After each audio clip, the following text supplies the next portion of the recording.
കോഴിക്കോട് ബാലുശ്ശേരിക്കടുത്ത് കരുമലയിൽ നിന്ന് ചലച്ചിത്ര academy chairman സ്ഥാനം വരെ എത്തിയ സംവിധായകൻ രഞ്ജിത്തിന്റെ സിനിമാ ജീവിതം നാടകീയമായ ഒരു തിരക്കഥ പോലെ അവസാനിക്കുകയാണ്. ആകാശവാണി കോഴിക്കോട് നിലയത്തിലെ നാടകങ്ങളിലൂടെയും കുട്ടികളുടെ പ്രോഗ്രാമിലൂടെയും മലയാളികൾക്ക് സുപരിചിതനായ ബാലകൃഷ്ണൻ കരുമലയുടെ മകനായാണ് രഞ്ജിത്തിന്റെ തുടക്കം. സംവിധായകൻ കമലാണ് രഞ്ജിത്തിനെ സിനിമാ പാഠങ്ങൾ പഠിപ്പിച്ചത്. എന്നാൽ IV ശശിയുടെ ദേവാസുരം രഞ്ജിത്തിന്റെ ജാതകം മാറ്റി. മംഗലശ്ശേരി നീലകണ്ഠൻ എന്ന ആൺകരുത്തിന്റെ പ്രതീകത്തെ മലയാളി നെഞ്ചിലേറ്റിയതോടെ രഞ്ജിത്ത് എന്ന തിരക്കഥാകൃത്ത് സൂപ്പർ താരമായി. നടൻ അഗസ്റ്റിൻ എന്ന ആത്മമിത്രമായിരുന്നു രഞ്ജിത്തിനെ സിനിമാ പവർ ഗ്രൂപ്പുകളിൽ കൃത്യമായി പൊസിഷൻ ചെയ്തത്. ഗിരീഷ് പുത്തഞ്ചേരിയുടെ തൂലികയും രഞ്ജിത്തിന് കരുത്തായി. എന്നാൽ വളർച്ചയുടെ ഘട്ടങ്ങളിൽ തനിക്ക് തണലായ ഗിരീഷ് പുത്തഞ്ചേരിയെയും സർഗചിത്ര അപ്പച്ചനെയും തള്ളിപ്പറഞ്ഞ ധിക്കാരി എന്ന പേരും രഞ്ജിത്ത് സമ്പാദിച്ചു.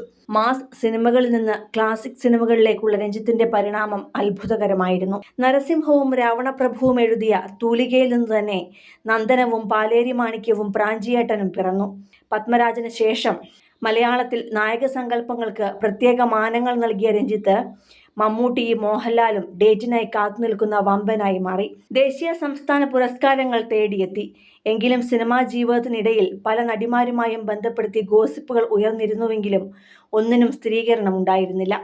ഒരു പഴയകാല നടിയിൽ കുട്ടിയുണ്ടെന്ന് പോലും പ്രചരണമെത്തി. എന്നാൽ ഇതൊന്നും ആരും എവിടെയും സ്ഥിരീകരിച്ചിട്ടില്ല. എന്നാൽ ഹേമ കമ്മിറ്റി റിപ്പോർട്ടിന് പിന്നാലെ കാര്യങ്ങൾ കീഴ്മേൽ മറഞ്ഞു. ബംഗാളി നടിയുടെ വെളിപ്പെടുത്തൽ അക്കാദമി ചെയർമാൻ സ്ഥാനം തെറിച്ച രഞ്ജിത്തിനെ ഒടുവിൽ കുടുക്കിയത് ജനുവരിയിൽ യുവനടിക്ക് നേരെയുണ്ടായ പീഡന ശ്രമമാണ്.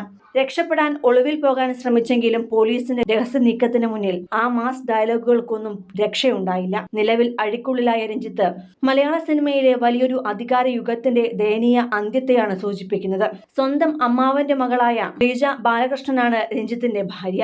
2 ആൺമക്കളുണ്ട്. സംവിധായകൻ കമലിനോടൊപ്പം കഥയെഴുതി സിനിമയിൽ പ്രവേശിച്ച രഞ്ജിത്ത് പെരുവണ്ണാപുരത്തെ വിശേഷങ്ങളിൽ തിരക്കഥയൊരുക്കി വൻ സൂപ്പർ ഹിറ്റ് ഉണ്ടാക്കുകയായിരുന്നു. ഒരു കാലത്ത് മമ്മൂട്ടിയും മോഹൻലാലും ഉപേക്ഷിച്ച ആൾ പിന്നീട് അവർ അദ്ദേഹത്തിന് വേണ്ടി കാത്തു നിൽക്കുന്ന അവസ്ഥ വന്നു. സിനിമയിൽ നിന്നും തീർത്തും ഔട്ടായി എന്ന് കരുതുന്ന ഒരു സാഹചര്യത്തിലാണ് അവസരവംശം എന്ന ഷാജി കൈലാസ് ചിത്രത്തിലൂടെ വീണ്ടും വരുന്നത്. പിന്നീട് അവർ ഒരുമിച്ച് 6-ാം തമ്പുരാൻ, നരസിംഹം പോലുള്ള സൂപ്പർ ഹിറ്റുകൾ നിർമ്മിച്ചു. മലയാള സിനിമയിൽ പത്മരാജന് ശേഷം ആണത്തമുള്ള പ്രത്യേക തരത്തിലുള്ള ഒരു നായക സങ്കല്പം ഉണ്ടാക്കിയെടുത്തു. ഈ ചിത്രങ്ങളുടെയൊക്കെ നിർമ്മാതാവായ സ്വർഗചിത്ര അപ്പച്ചന്റെ സാമ്പത്തിക പിൻബലത്തോടെയാണ് രഞ്ജിത്ത് വളർന്നത്. പിന്നീട് അപ്പച്ചന്റെ ഒരു ചിത്രത്തിന്റെ നിർമ്മാണവുമായി ബന്ധപ്പെട്ട് ശത്രുതയിലാവുകയും ചെയ്തു.